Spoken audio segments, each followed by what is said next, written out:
I started my morning, it seems like a long time ago, maybe for some of you as well. It was still dark, and the light was just beginning to dawn. And I looked out, and it was one of those moments of rebirth.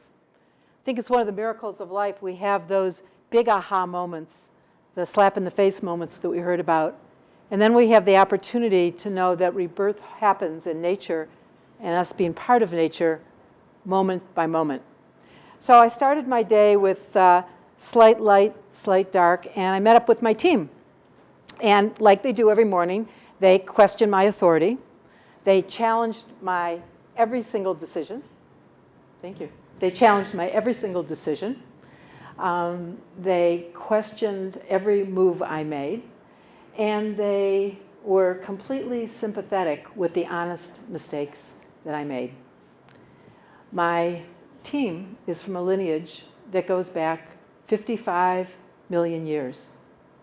55 million years they have thrived, sustained themselves, and lived in harmony with their environment and their horses.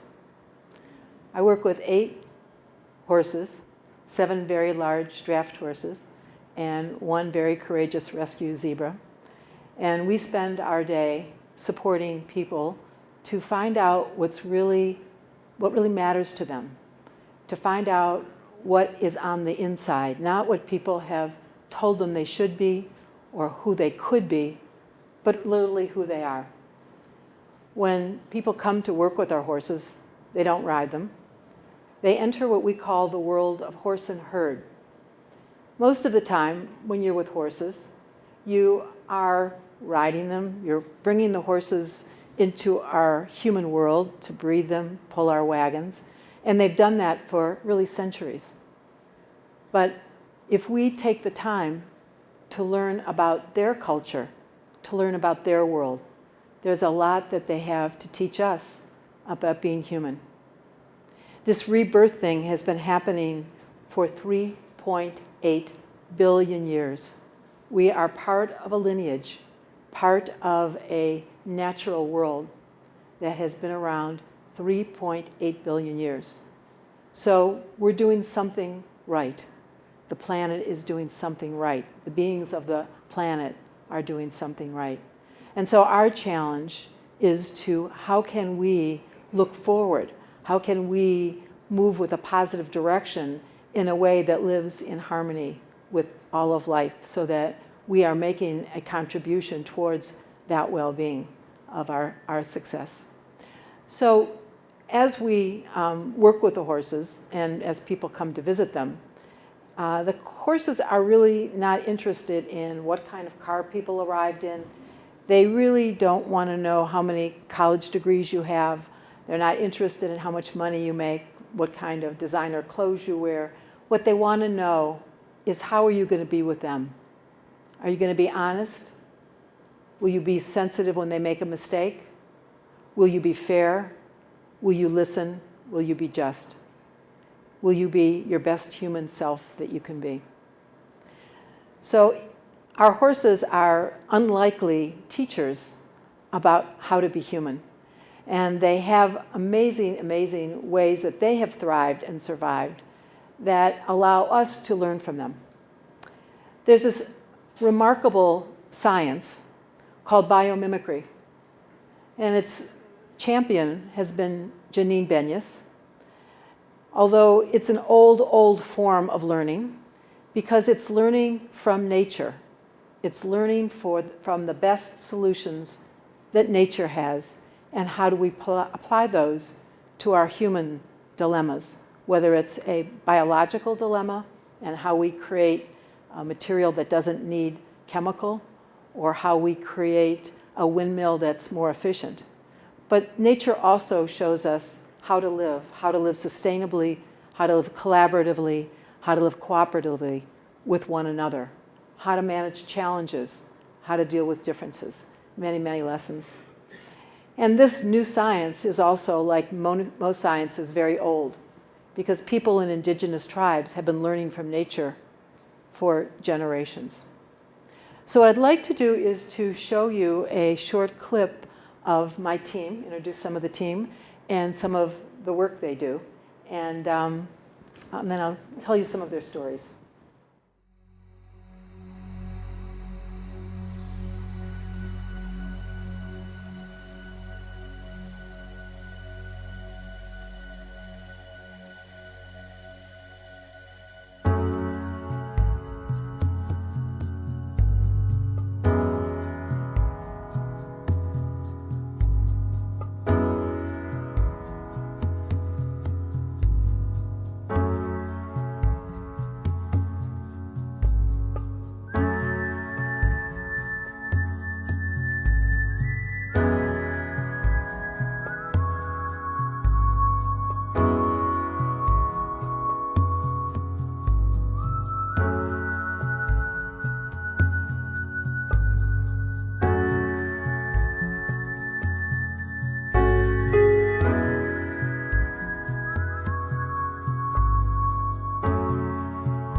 So why horses?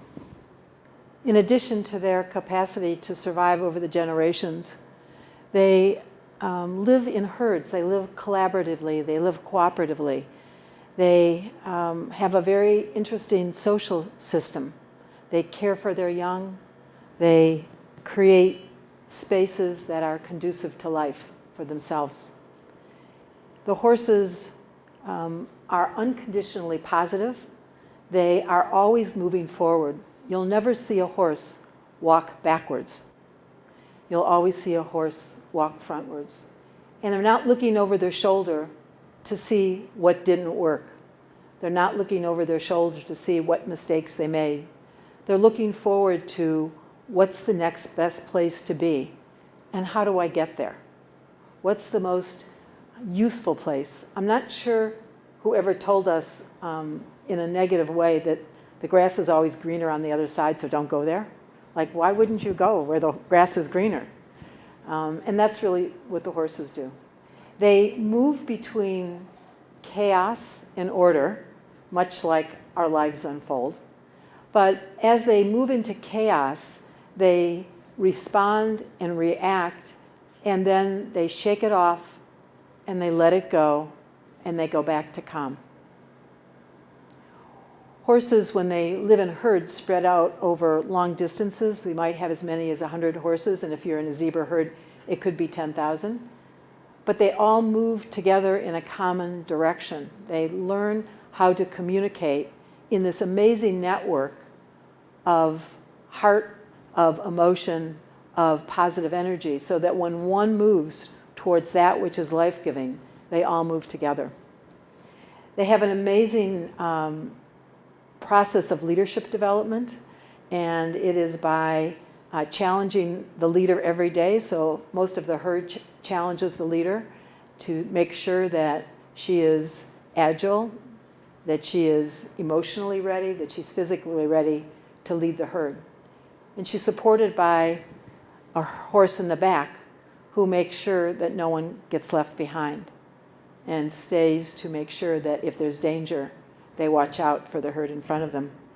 So how might it be for our families if we allowed ourselves as leaders, how might we be in our organizations if we allowed ourselves to be challenged to reach our excellence, and how we made sure no one got left behind? So I'd like to tell you a few stories of what the horses have taught. We had a woman who was a top-level manager, and she was a person who at all costs needed to look like she was in charge and look like she knew what she was doing, even if she had questions about it. And oftentimes made a decision with a lot of fear. And she felt that she needed to make that decision and appear courageous, whether or not she felt that way. And she needed to do it alone. She needed to really be out front for her team. So she and her team came to work with the horses. She brought her team because she felt it would be good for them to learn to work together. And we went out to the horse field, and I saw her shaking, and it was a pretty warm day, and she's literally shaking. And I asked her what was happening, and she said, "I'm not cold, but I'm really scared. I'm really scared, and I don't want my team to know I'm scared because they'll be afraid to follow me. They won't have confidence in me. I'll lose their confidence." So I said, "Well, would you be interested in asking for their support?" So she said, well, she could do that. So I said, well, who could you ask to stand on your right? And she picked someone.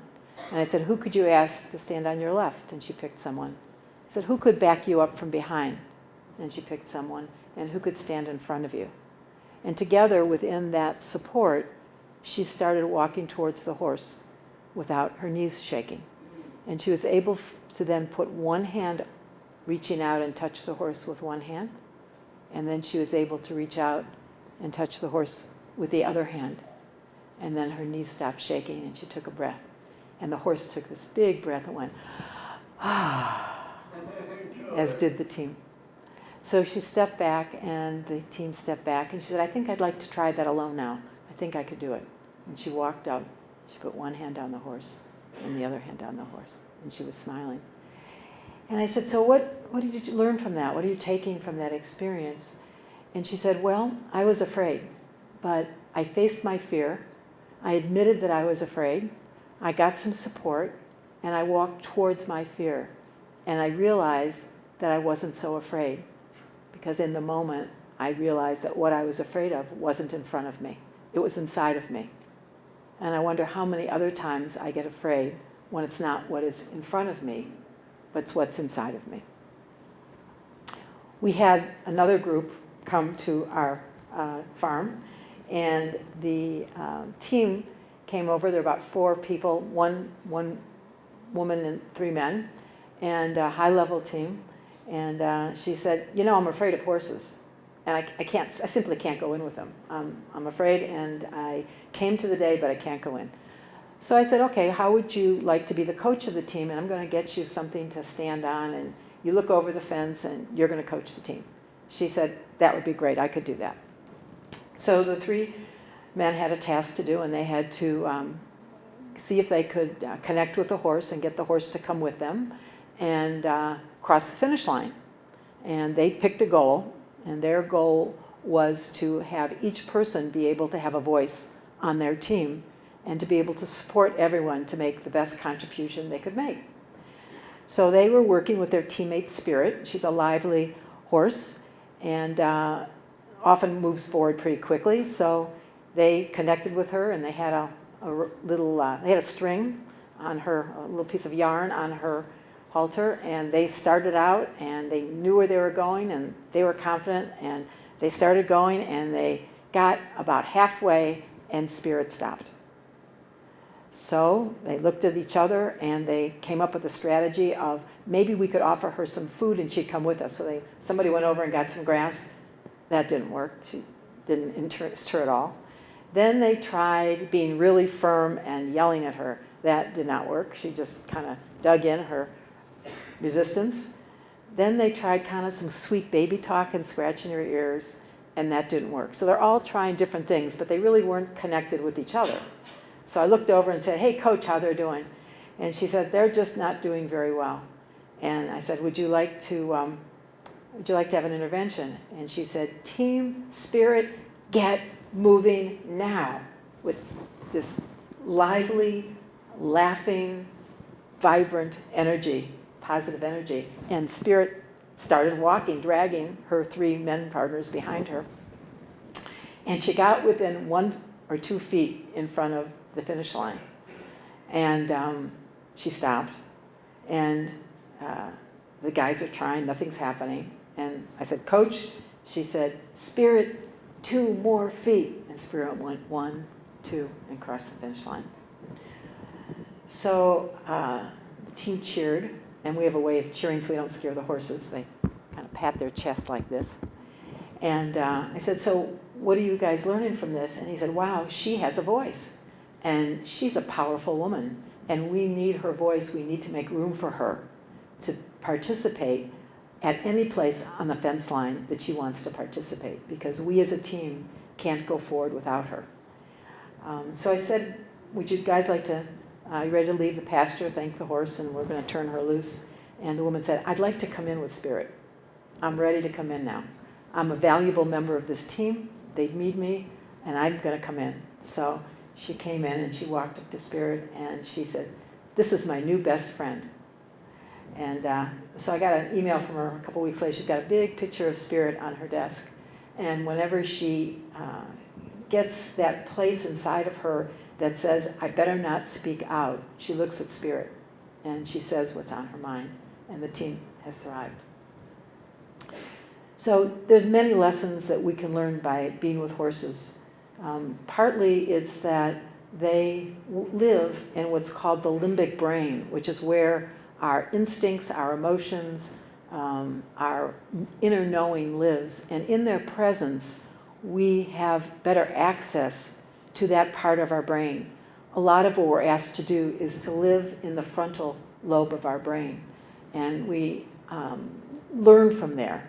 But what we learn, we forget, because that's how learning happens in the frontal cortex. We remember some things, we forget some things. But when we live limbically, when we learn from that place, we remember. It's the place we learned how to walk as a baby. It's the place we learned to love. It's the place we learned to speak out. It's the place that our soul resides to remind us who we are. And so when we work with horses, we're very much communicating from that limbic place, and we're able to touch the inner places of ourselves.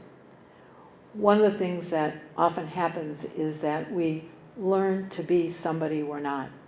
And when we're with horses, what resonates with them is who we really are.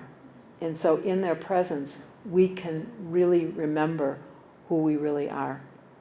So if we're to continue to be a living legacy on this planet, if we're to continue to thrive into well-being, we need to know who we are from the inside out. And what is our unique gift that only we can contribute? And we have to remember that we don't only learn about nature, but we learn from nature. And as part of that natural world, we can live in harmony. Thank you.